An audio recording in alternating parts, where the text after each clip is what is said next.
속에 관계되는 일을 하는 분들 만나보면 그 논리가 맞는 것 같습니다. 그게 뭐냐면은 양약은 어떠한 그 병이 증상이 일어나면은 그 증상을 이렇게 양약은 다스리는데 한약은 한방은 그 원인을 찾아가지고 그 원인을 없애는 그런 치료 방법입니다. 일리가 있죠, 그렇죠? 때로는 그 증상을 빨리 좀 너무 고통스러우니까 좀 아프지 않도록 할 수만 있다면 하면 좋고요. 그러나 좀 시간을 가지고 궁극적으로 치료를 해야 된다면은 그 원인을 치료해야 된다. 이 말이 상당히 어떤 면에서는 성서적인 그런 어떤 논리다라는 생각이 듭니다. 성경에도 우리에게 그 원인과 증상과 그 원인에 대한 이야기를 많이 하십니다. 예를 들어 성경은 우리에게 예수 그리스도는 포도나무요, 우리는 그의 뭐라고 합니까? 가지다라고 그렇게 하죠. 그러면은 그 가지에서 열매가 맺히기는 맺히는데, 여러분 생각할 때에 열매가 가지에서 맺히긴 하는데 그 가지가 열매를 맺는 걸까요? 아니면 그 뿌리에서 영양분을 빨아들였기 때문에 궁극적으로 열매는 가지에서 나는 것 같지만 실질적으로 열매가 맺힐 수 있도록 할 수 있는 근본적인 힘은 어디서부터 시작돼야 됩니까? 뿌리에서. 아십니까? 그런 이야기. 예. 그러면 결국은 뿌리가 썩었다 한다면 열매를 맺을 수 있을까요? 없을까요? 없죠. 뿌리가 썩지 않았는데 열매가 안 맺었다. 그러면 무슨 원인이 있을까요? 첫째. 영양분 부족. 그죠? 원산이 제가 이쪽으로 좀 땡길까요? 목소리는 들리시나요? 교회가 너무 커서 뒤에 앉아 계시는 얼굴이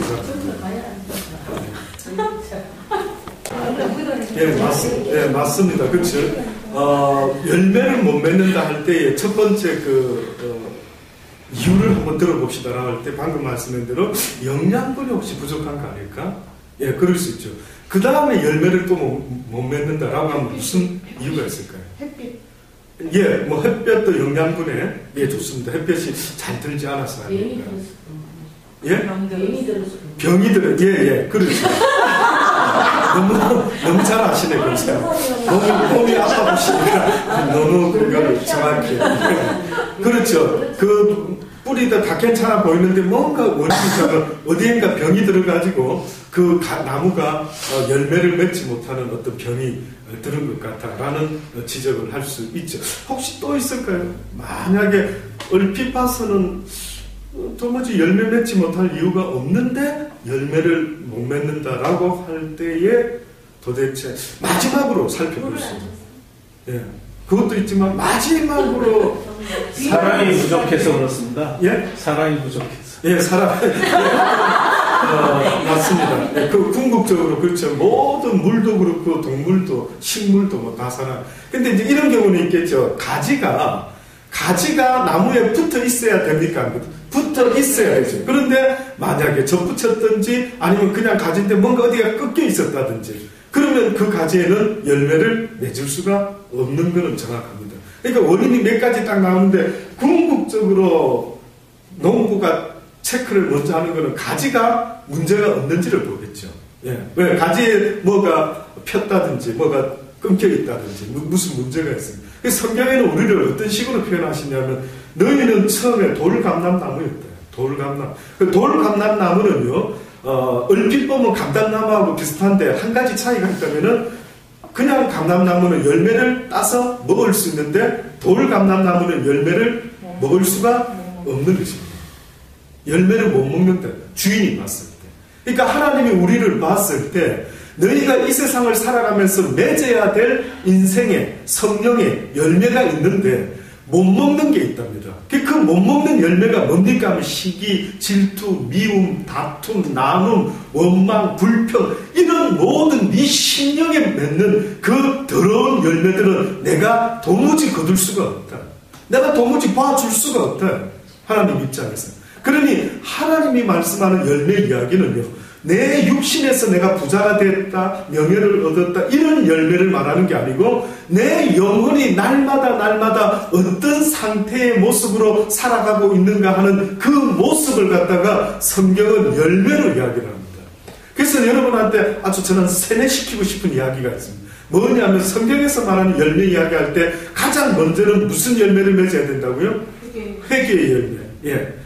첫째는 성경에서는 하나님과의 관계 시작을 회복하는 시작은 회개에서부터 시작돼야 된다.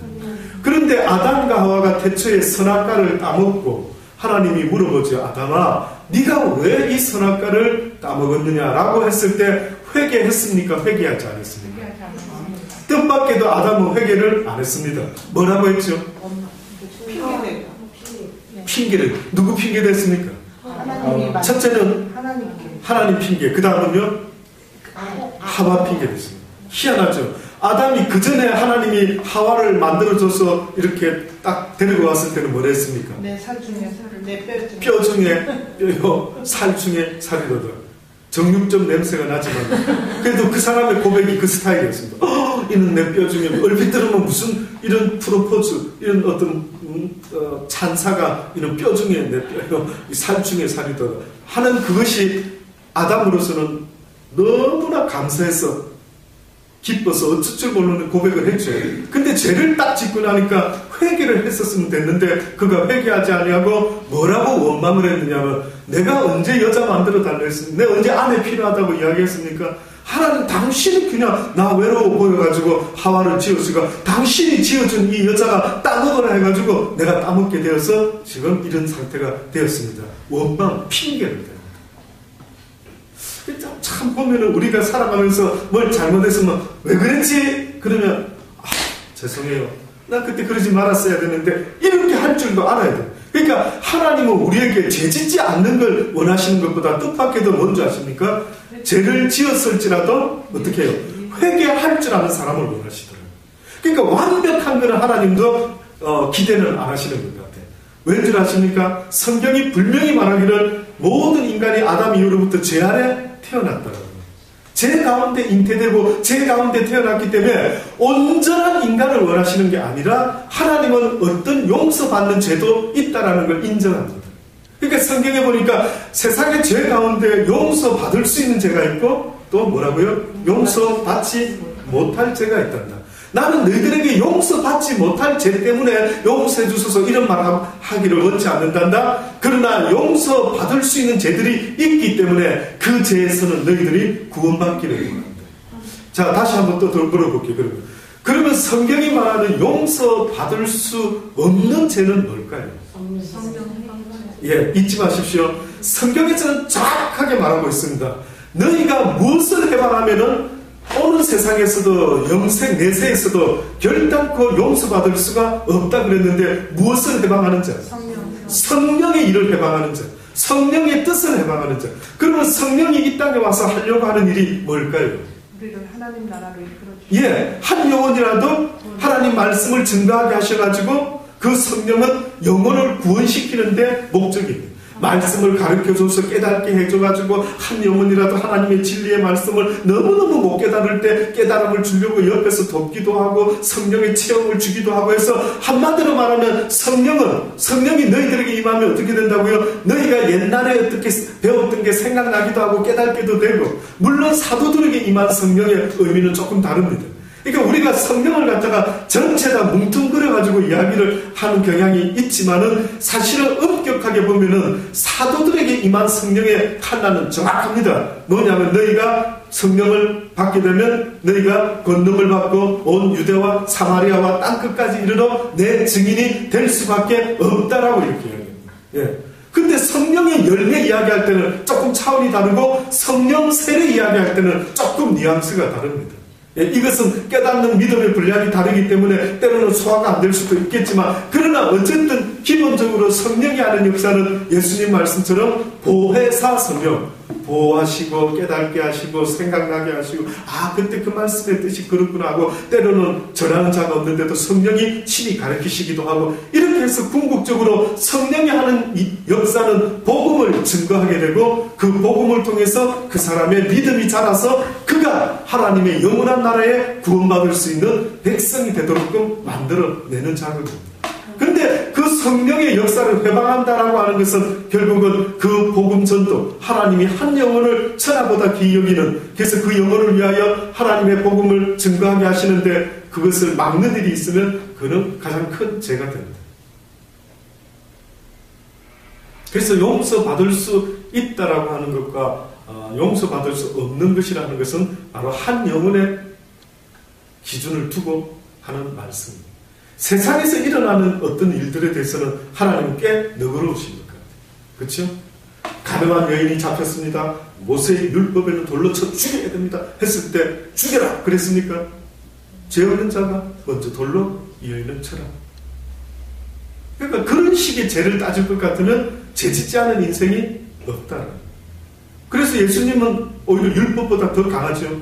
율법은 드러난 죄를 시도록 되어 있는데 예수님이 가르쳐주는 은혜의 법은 뭡니까? 네 마음에 무슨 생각을 품었느냐에 따라서 너는 죄를 안 지은 것 같지만 네가 뭘 품느냐에 따라서 너는 이미 하나님 앞에 가늠했다. 이미 죄를 지었거든. 와, 더 무섭지. 네. 그러니까 우리 이 시대에 살아가는 우리는요, 내 마음과 생각을 다 하시는 하나님 앞에서 날마다 체크를 해봐야 됩니다. 오늘도 내가 무슨 마음이 나를 사로잡았는지, 무슨 생각이 나를 사로잡았는지, 그래서 내가 어떤 생각에 홀짝해가지고 탁 붙잡고 내 마음을 품었는지 그걸 봐야 돼요. 언젠가 말씀드린 대로 가룟 유다가 예수님을 팔았는데 행동으로 옮기기 직전에 무슨 일이 있었다고요? 사단이가, 마귀가 그에게 예수를 팔 생각을 줬더라. 그러면 그 뜻은 또 다르게 말하면 가룟 유다가 그 생각을 어떻게 했다고요? 어떻게 했다고요? 품었대. 가졌대.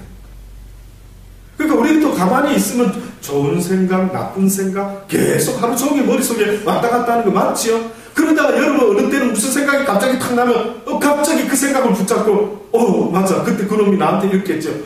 배심은 이러면서 또 막 화가 나기도 하고 막 갑자기 원통이 막 안 풀리고 막 이게 그 인간 지금 뭐하고 있대? 막 이런 어떤 사람이 있지 않습니까?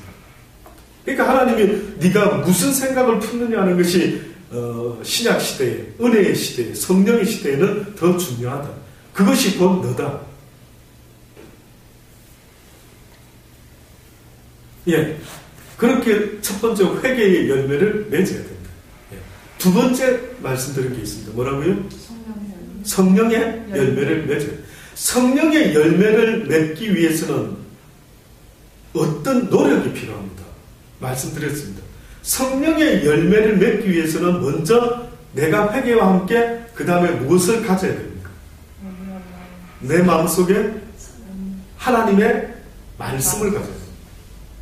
자, 회개한 사람이 이제 하나님의 말씀을 먹기 시작하게 되는데 이제는 그 진리의 말씀을 먹으면서 그 말씀의 씨앗이 내 옥토인 내 밭에 심겨져야 되겠죠. 그러니까 어떻게 보면 또 어떤 사람은 옥토고 어떤 사람은 길가짝박, 어떤 사람은 돌짝박, 길가박, 가시박 도대체 무슨 차이입니까? 제가 깨닫기는요, 회개한 심령과 회개하지 않은 심령의 차이 아니겠는가? 회개한 심령의 마음 상태는 옥토밭과 같지 않습니까? 그래서 그 밭에는 씨앗이 딱 떨어지면은 이제 그다음부터는 어떻게 해요? 이제 묵상하고 생각하고 딱 흙을 좀 덮어서 죽은 것 같아요. 별로 회개한 사람인지 회개 안 한 사람인지 별 차이는 없는 것 같고, 저 사람이 말씀을 들었나 말씀을 듣지 않았나 잘 모르겠고 당분간은 그리고 좀 기간이 있는 것 같습니다. 그렇게 있는데 이 씨앗이 죽은 것 같은데 성경에 뭐라 말합니까? 조금 인내하라. 조금 인내해봐라. 그리하면은 때가 되면은 여기서 씨앗에서 무엇이 나온다고요? 생명이 나오고 싹이 나오는데, 자, 그때부터는 잠깐 제가 여쭤볼게요. 내가 씨앗입니까? 아니면 나는 씨앗을 품은 밭입니까? 내 심령은 씨앗이 아니라 나는 씨앗을 품은 밭이죠. 그런데 그 씨앗에서 싹이 나오기 시작하는 것은 정확히 말하면은 그게 납니까? 그 씨앗에서 나오는 열매입니까? 나는 아니죠. 내가 아니죠. 그거는 원래는, 그죠? 근데 씨앗이 나는 품은 것밖에 없는데 여기에 내한테 뿌리를 딱 내고 이 심령 속에서 이 씨앗이 자라기 시작했죠.